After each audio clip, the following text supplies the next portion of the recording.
पाकिस्तान बहुत भयानक युद्ध संकट में अब फंसता दिखाई दे रहा है और वो भी दिखाई दे रहे हैं ये हालात बॉर्डर पर। लेकिन ये बॉर्डर भारत पाकिस्तान का नहीं बल्कि ईरान और पाकिस्तान का है, क्योंकि ईरान ने पाकिस्तान बॉर्डर सील कर दिया है।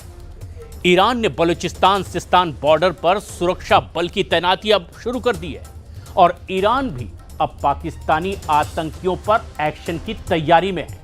वहीं पाकिस्तान के प्रधानमंत्री शहबाज शरीफ ने भारत से बातचीत की पेशकश की है, लेकिन पीएम मोदी ने पाकिस्तान को क्लियर मैसेज दे दिया है कि अब पाकिस्तान से सिर्फ पीओके और आतंकवाद पर ही बात होगी।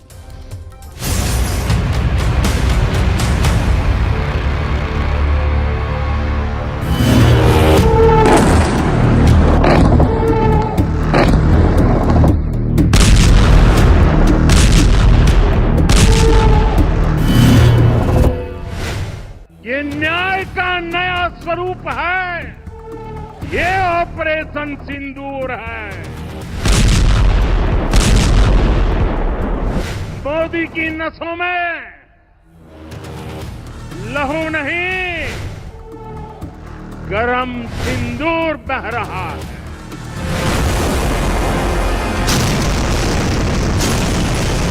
सिंदूर बारूद बन जाता है तो नतीजा क्या होता है?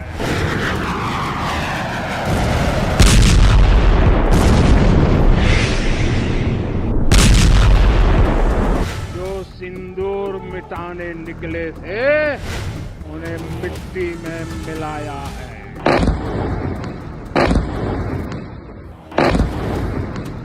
सौगंध मुझे इस मिट्टी की, मैं देश नहीं मिटने दूंगा, मैं देश नहीं झुकने दूंगा।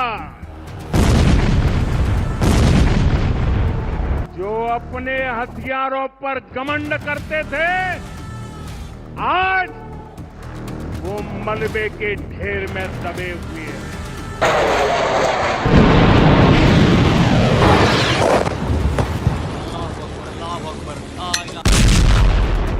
पहलगाम आखिरी गुनाह है।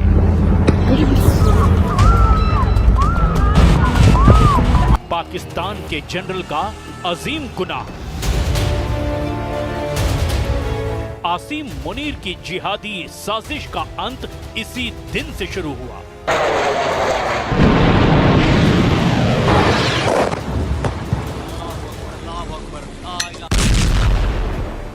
एक एक कर पाकिस्तान की आतंकी जड़ें खुद रही है।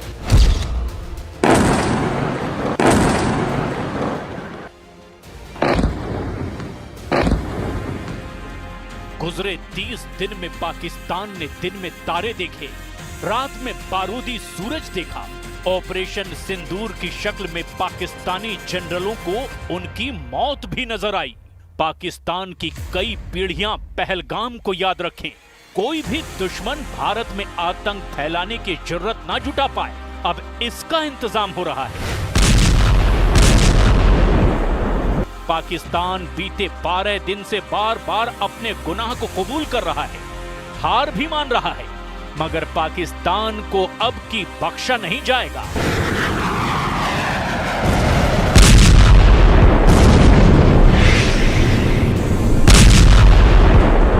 पहलगाम आतंकी हमले के 1 महीने बाद पीएम मोदी ने ऐलान किया कि आतंक के सर्वनाश तक प्रहार होता रहेगा। ऑपरेशन सिंदूर ने आतंकवाद से निपटने के 3 सूत्र तय कर दिए हैं। पहला, भारत पर आतंकी हमला हुआ तो करारा जवाब मिलेगा। समय हमारी सेनाएं तय करेगी, तरीका भी हमारी सेनाएं तय करेगी और शर्तें भी हमारी होगी। बीकानेर में मोदी जब दुश्मनों के खिलाफ दहाड़ रहे थे, तब पाकिस्तान का कठपुतली सुल्तान भारत से बातचीत की तरकीबें तलाश रहा था। पाकिस्तान के जिद्दी जनरल के इशारे पर पाकिस्तान के पीएम शहबाज शरीफ ने नया शगुफा छोड़ा है। शहबाज ने भारत के आगे शांति वार्ता की अपील की है। शहबाज ने बातचीत के लिए जगह भी चुन ली है। शहबाज शरीफ टोटल सरेंडर का सिग्नल दे रहे हैं। पाकिस्तानी मीडिया में दिए इंटरव्यू में शहबाज ने कई चौंकाने वाली बातें कही है। शहबाज ने कहा कि भारत और पाकिस्तान के बीच बातचीत के लिए सऊदी अरब एक तटस्थ जगह हो सकती है।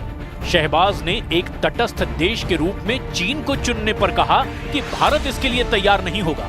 शहबाज ने कहा कि सऊदी अरब एक ऐसा तीसरा देश है जहां पर दोनों पक्ष बातचीत के लिए सहमत हो सकते हैं, लेकिन पाकिस्तानी पीएम ने बातचीत के मुद्दे पर जो बातें कही उसमें कश्मीर, पानी, व्यापार और आतंकवाद भी शामिल है।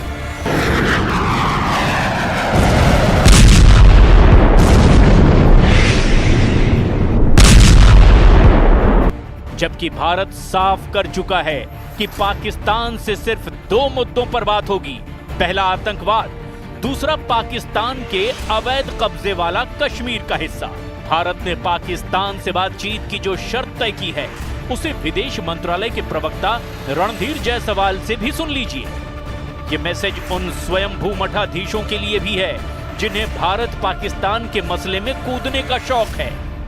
भारत पाकिस्तान का जो भी एंगेजमेंट होगा वो बायलैटरल तरीके, दो पक्षीय तरीके से ही होगा। साथ ही साथ मैं कहना चाहूँगा कि वार्ता और आतंकवाद दोनों साथ में नहीं चल सकता है। जहाँ तक आतंकवाद का सवाल है, हम ये बात करने के लिए तैयार हैं, लेकिन जो बातचीत होगी इस पे होगी कि भारत ने जो एक लिस्ट दिया था पाकिस्तान को कुछ साल पहले, उस लिस्ट में कई एक टेररिस्ट थे, उनको कब वो भारत को हवाले कर रहे हैं, इस बात पे बात होगी। जहां तक बायलैटरल डिस्कशन, दो पक्षीय डिस्कशन, बातचीत की बात है, जम्मू कश्मीर के मामले में उस पर सिर्फ और सिर्फ एक ही बात पर बातचीत होगी, वो है कि जो इल्लीगल तरीके, अवैध तरीके से पाकिस्तान जो भारतीय भूमि को कब्जा कर रखा है उसको जल्द से जल्द उसको वेकेट करें।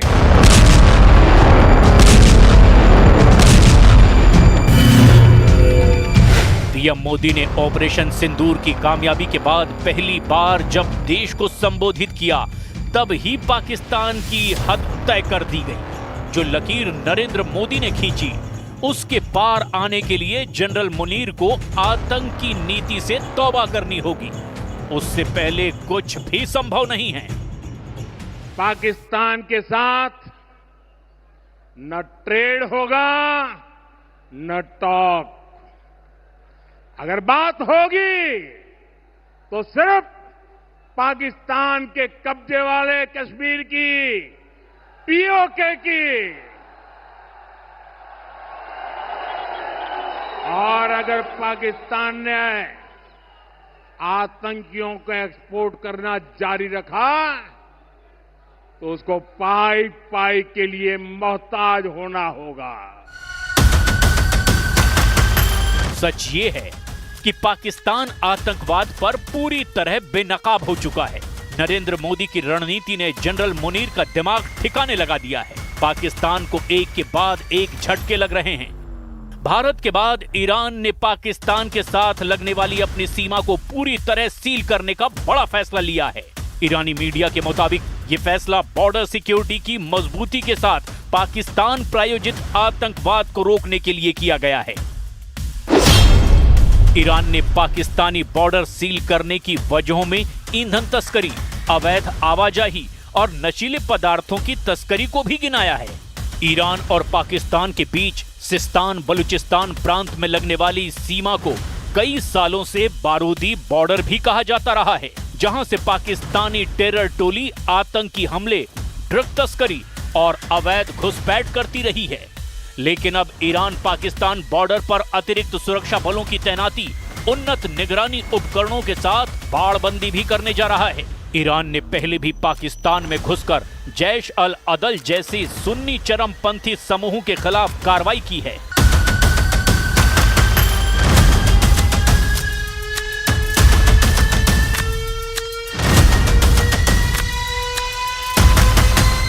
बलूचिस्तान सिस्तान बॉर्डर पर पाकिस्तानी रेंजर्स और ईरान के रेवोल्यूशनरी गार्ड के बीच कई बार भिड़ंत हो चुकी है। जनवरी 2024 में ईरान ने पाकिस्तान में मिसाइल धमाके कर आतंक के ठिकाने तबाह किए थे। इसके जवाब में पाकिस्तान ने ईरान पर हवाई हमले किए थे। पाकिस्तान के ड्रोन, रॉकेट और लंबी दूरी की मिसाइलों से हमले के बाद युद्ध की नौबत आ गई थी।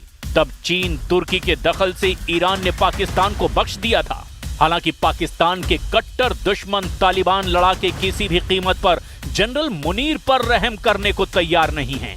पाकिस्तान तहरीक तालिबान के फाइटर्स से जारी युद्ध में मुनीर आर्मी इतनी खौफजदा है कि जहां देखिए वहां अपने ही नागरिकों को मौत के घाट उतार रही है। पाकिस्तानी एयरफोर्स के जंगी जेटों का झुंड आसमान में मंडराने लगा है। चीन से मिले ड्रोन का स्ट्राइक ग्रुप भी इस बीच उड़ान भरने लगा। मीर अली में मानो जंग छिड़ी हो। ड्रोन से दनादन बम बरसाए जाने लगे, जंगी जेटों से मिसाइलें दागी जाने लगी। एक ही झटके में मीर अली इलाका बारूदी कब्रिस्तान बन गया। जब बारूद ठंडा पड़ा तो लोगों को मलबे में मिली 3 बच्चों की लाशें, जिन्हें पाकिस्तानी वायुसेना ने मौत के घाट उतार दिया। दावा ये किया गया कि आतंक पर जोरदार प्रहार हुआ है, लेकिन इस एयर स्ट्राइक की हकीकत उससे सुनिए जिसके 3 बच्चों को मारा गया। मौत के सौदागरों से एक बेबस पिता क्या कह रहा है, उसे दुनिया की महाशक्तियां भी जरा गौर से सुन लें। दईदे परा मीर न दहशतगर्दी ख्वाशावी मीर अमन पसंद खालकी अल्लाह दे परा मीर बाल बच माफ का खुदना लोडी वतन में देता परिवर्तन लो पाशे तो न सो उकड़ल नेरा हो तरफ तारे कानस्ता मीर सो की कीमत दौलता की करता दे तारगली बच्चों में वड़ बच्चों में तयशी दी देव और मुता बयान और वजे बेगराता खुदाई दे पर लश्की हाल बंद में राख मुका काने भी पदाना हो तरफ तमीर तरह लिया रफ्ताना।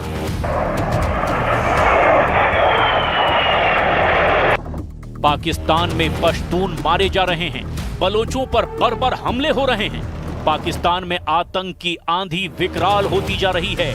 खुद का घर संभालने की बजाय पाकिस्तानी सेना दूसरे देशों पर अब तोहमत मढ़ रही है। बीते दिन बलूचिस्तान में हुए स्कूल बम विस्फोट के तार पाकिस्तान ने अफगानिस्तान से जोड़ दिए, जिससे भड़के तालिबान ने जनरल मुनीर को मुंहतोड़ जवाब दिया है। खुजदार में स्कूल बस पर हमले के मामले में बयान जारी कर तालिबान ने पाकिस्तान सरकार को कड़ी फटकार लगाई है।